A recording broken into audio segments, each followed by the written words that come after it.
Welcome back to another episode of Time Out with the Sports Doctor podcast, where life, sports, and medicine intersects. We are glad that you are part of this growing community where we strive to help you strengthen your mindset, help you grow your assets, and help you achieve whatever level of success that you want for your life.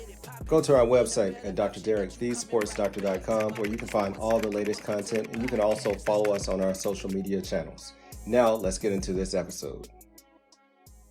One day you're a resident taking orders. The next day, you're the boss making all the decisions. Let us help you. Join the home stretch and help us help you transition like a champion.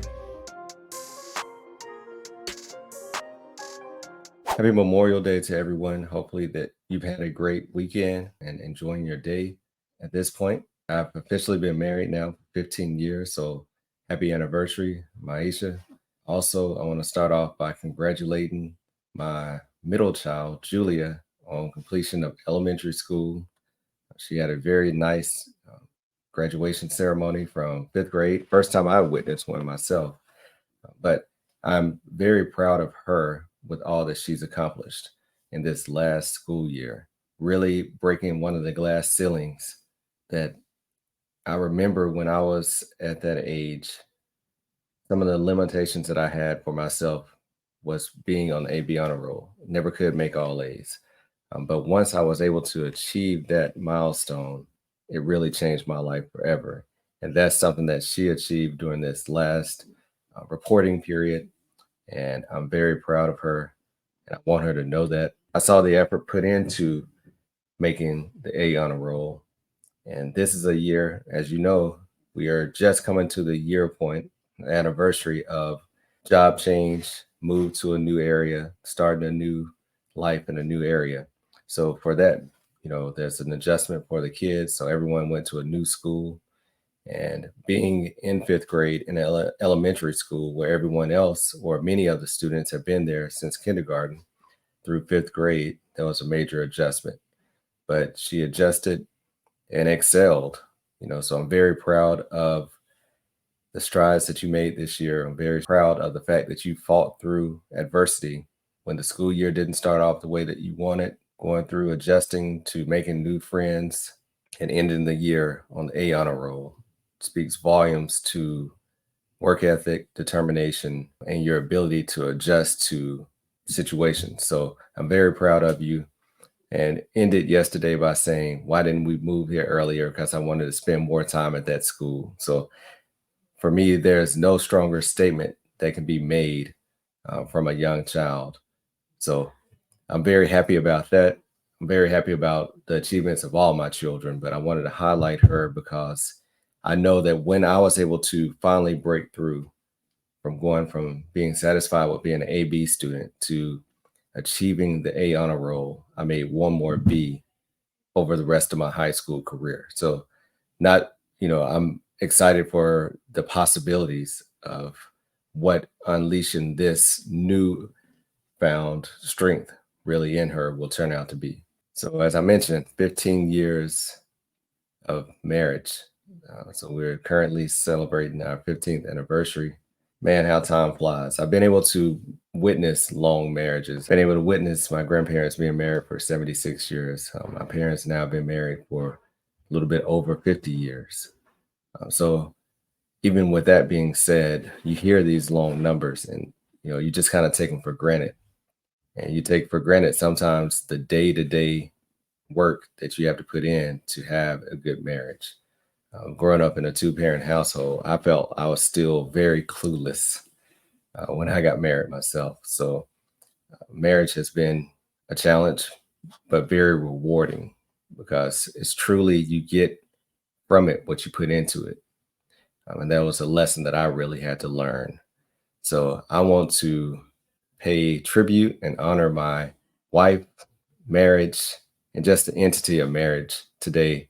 And I'm going to share some of the lessons that I've learned from my wife, from observing her, from being married over 15 years, from building a beautiful family together, from setting goals and achieving goals together, having someone who holds me accountable for everything, holds me accountable, makes me a better person.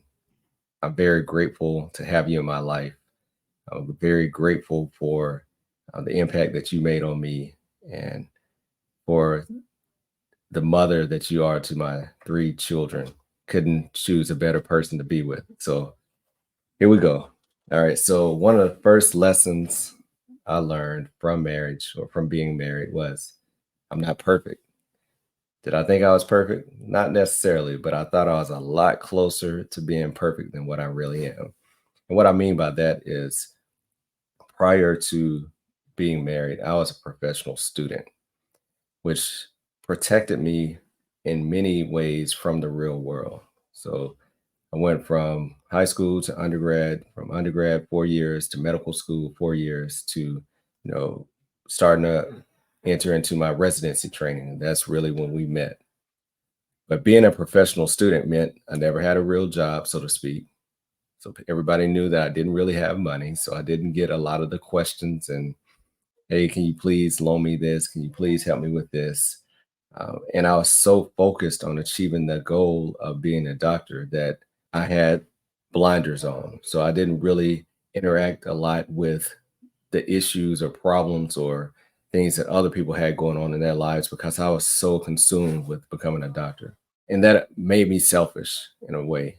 In many ways, made me selfish. It made me always have that next goal in mind, always be focused on what I needed to do as a person to achieve that next goal, which missing a lot of family events. It meant studying in hours when friends and would be having parties or vacations. So I got used to having to shun other outside responsibilities or distractions to be focused on becoming a doctor.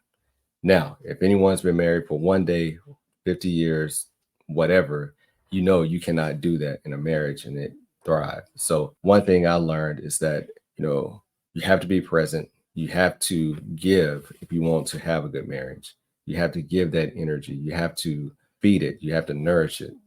If not, then it will not, as we know, about half of the people that get married don't stay married. And then many others are unhappily married. So it takes work. The one thing that I've learned is unconditional love.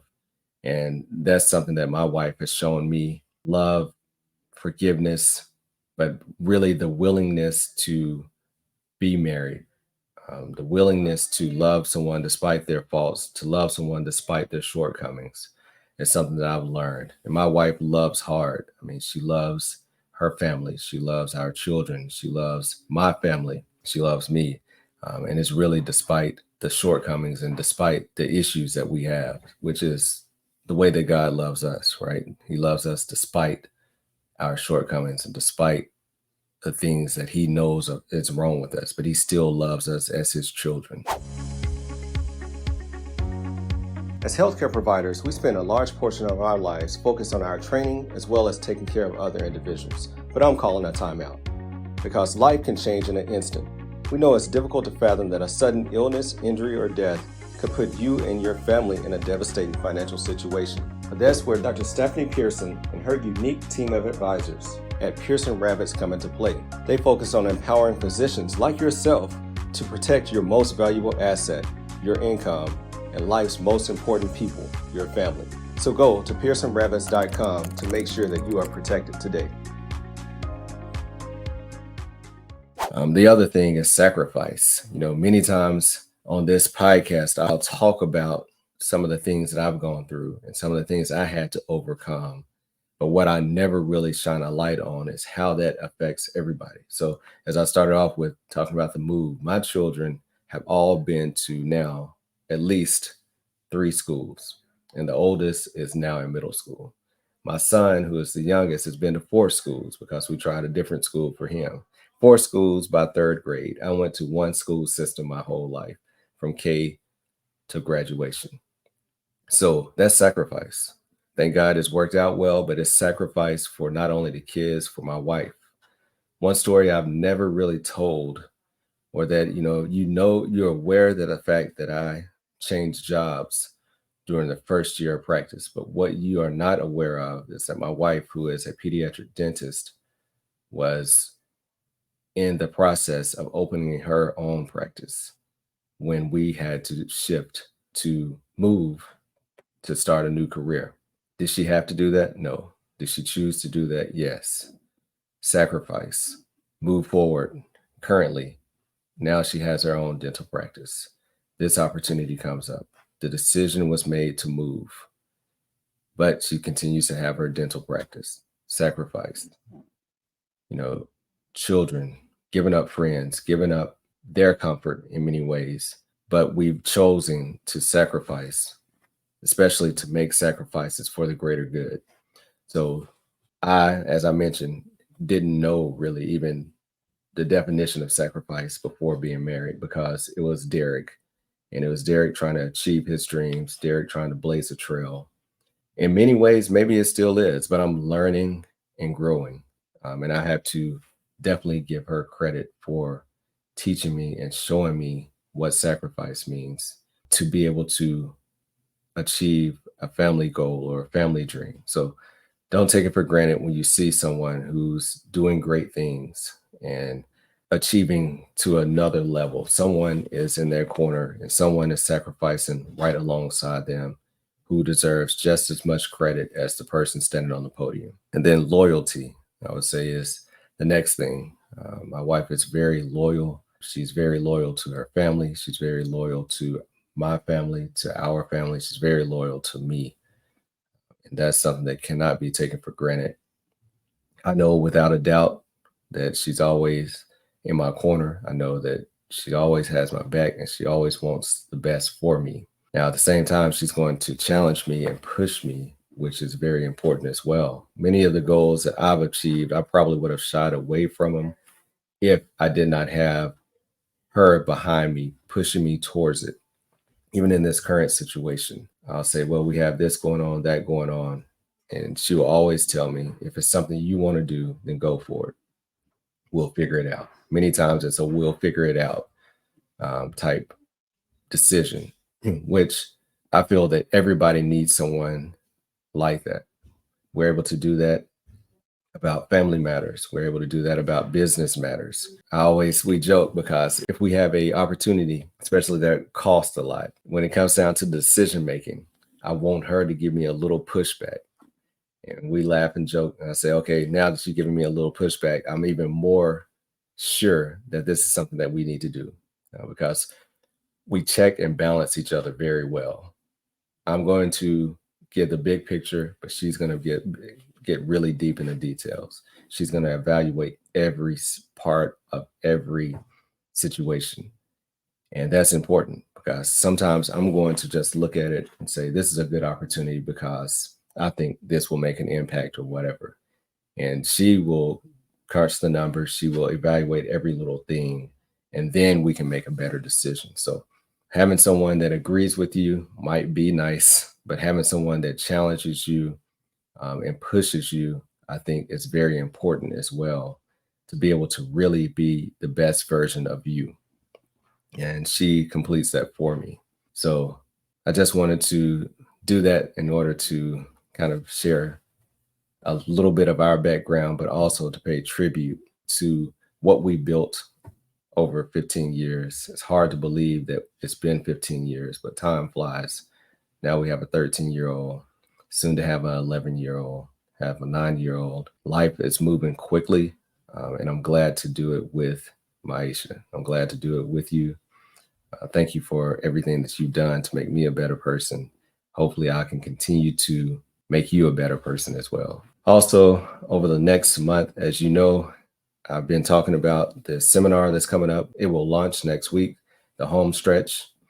As I mentioned, if you know a graduating physician, resident, fellow, someone new in practice, this program is an invaluable resource that will allow them to be exposed to many aspects that are not taught in formal training, from debt management, investing, alternate forms of investment, entrepreneurship, and some of the main things that are very important to protecting yourself: disability insurance, life insurance, things of that nature. We touch on all those subjects in this seminar. It can be done at your own pace.